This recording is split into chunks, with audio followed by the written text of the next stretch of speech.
CBI അന്വേഷണ സംഘം തങ്ങൾ പറയാത്ത കാര്യങ്ങളും കുറ്റപത്രത്തിൽ ചേർത്തിരിക്കാമെന്ന് വാളയാർ പെൺകുട്ടികളുടെ അമ്മ പറഞ്ഞു. ഒരിക്കലും കുട്ടികൾ പീഡിപ്പിക്കപ്പെട്ടു എന്ന വിവരം മറച്ചുവെച്ചുവെന്ന് അന്വേഷണ സംഘത്തോട് പറഞ്ഞിട്ടില്ല.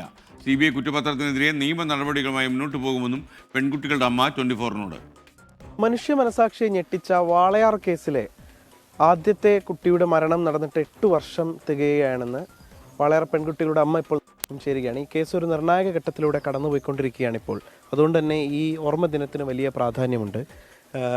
ഇപ്പോൾ നിങ്ങളുടെ മകൾ പോയിട്ട് 8 വർഷം തികയുകയാണ്. അതേസമയമാണ് നിങ്ങളെ ഈ കേസിൽ പ്രതി ചേർക്കുന്ന സാഹചര്യം ഉണ്ടായതും. ഇനി എന്താണ് ഈ കേസിൽ കുടുംബത്തിൻ്റെ ഒരു നീക്കം? ഇന്നിപ്പോൾ മകൾ മരിച്ചിട്ട് 8 വർഷമായി.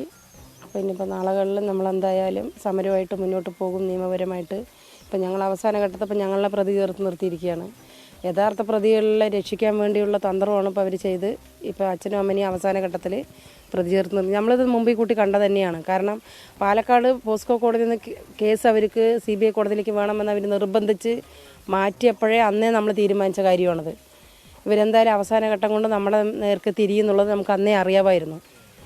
അപ്പോൾ എന്തായാലും നമുക്കിതൊരു ഞെട്ടലോടുകൂടിയാണ് കേട്ടെങ്കിൽ പോലും അത് നമുക്ക് തിരിയുന്നുള്ളത് മുമ്പിൽ കൂട്ടി കണ്ടത് കൊണ്ട് നമുക്കത്ര വിഷയമാക്കി എടുത്തിട്ടില്ല. എന്തായാലും അവർ യഥാർത്ഥ പ്രതികളെ കണ്ടെത്തുന്നതിൻ്റെ അവസാന ഘട്ടത്തിൽ ലോകത്തിൻ്റെ മുന്നിലും നമ്മളെ സപ്പോർട്ട് ചെയ്യുന്ന ആൾക്കാരുടെ മുന്നിലും അച്ഛനും അമ്മയും തെറ്റുകാരാണെന്ന് വരുത്തി തീർക്കാൻ അവരെ കൊണ്ട് സാധിച്ചു. അപ്പോൾ ഇന്നലെ വരെ നമ്മൾ മക്കൾക്ക് ഞങ്ങളെ അല്ലെങ്കിൽ മക്കൾക്ക് വേണ്ടി നീതി കിട്ടാൻ വേണ്ടി ആഗ്രഹിച്ച ഒരുപാട് മനസ്സുകളുണ്ട്. അപ്പോൾ അവരുടെയൊക്കെ മുന്നിൽ എന്നെപ്പോലെ എഴുത്തും വായന അറിയാത്ത അമ്മമാരുടെ മുന്നിൽ, വായന എഴുത്തുമില്ലാത്ത അമ്മമാരുടെ മുന്നിൽ പറഞ്ഞ അറിവ് മാത്രമുള്ള ആൾക്കാരുടെ മുന്നിൽ അച്ഛനും അമ്മയും തെറ്റുകാരാണെന്നുള്ളത് വരുത്തി തീർക്കാൻ CBIനെ കൊണ്ട് സാധിച്ചു. ഇവരിപ്പോൾ പറയുന്നത് നിങ്ങൾ കൊടുത്ത മൊഴിയുടെ അടിസ്ഥാനത്തിൽ തന്നെയാണ് കേസെടുത്തത് എന്നുള്ളതാണല്ലോ. അങ്ങനെ ഒരു മൊഴി ഏതെങ്കിലും ഒരു ഘട്ടത്തിൽ നൽകിയിട്ടുണ്ടോ? അതായത് ഈ കുട്ടികളെ ഇത്തരത്തിൽ ദുരുപയോഗം ചെയ്യുന്നത് ഞങ്ങൾക്ക് അറിയാമായിരുന്നു എന്നുള്ള മൊഴി എവിടെയെങ്കിലും കൊടുത്തു? ഒരിക്കലും ഇല്ല. കാരണം അവർക്ക് എങ്ങനെ വേണമെങ്കിലും എഴുതി ചേർക്കാമല്ലോ. ഇപ്പം അച്ഛനും അമ്മയും അങ്ങനെ പറഞ്ഞു. ഇപ്പോൾ ഇവർ വന്നിട്ട് ഇങ്ങനെ ചോദിച്ചിട്ട് നമ്മൾ എവിടെയും പറഞ്ഞു ഞാൻ ഓർക്കുന്നില്ല ആരോടും പറഞ്ഞതായിട്ട്. കാരണം ഇതിക്ക് മുമ്പേ വന്ന CBI അന്വേഷണം വന്ന് അന്വേഷിച്ചു, DYSP സോജൻ കേസ് അന്വേഷിച്ചു ക്രൈം ബ്രാഞ്ച്. അപ്പോഴൊന്നും നമ്മൾ തെറ്റുകാരായിട്ട് അവരുടെ മുന്നിൽ കണ്ടില്ല. ഇപ്പോൾ CBI വന്നിട്ട് മാത്രം അച്ഛനും അമ്മയും തെറ്റുകാരാണെന്ന് കണ്ടെത്തിയതിൻ്റെ കാരണം അവർക്ക് യഥാർത്ഥ പ്രതിയിലെത്താൻ ബുദ്ധിമുട്ടുള്ളത് കൊണ്ടും അവരെ തൊട്ട് കഴിഞ്ഞാൽ അവർക്ക് കൈ പൊള്ളുന്നു മനസ്സിലായി. അപ്പോൾ അതുകൊണ്ട് അച്ഛനും അമ്മനെയും പ്രതി ചേർക്കുക എന്നുള്ളതാണ് അവർ കണ്ടെത്തിയ വഴി.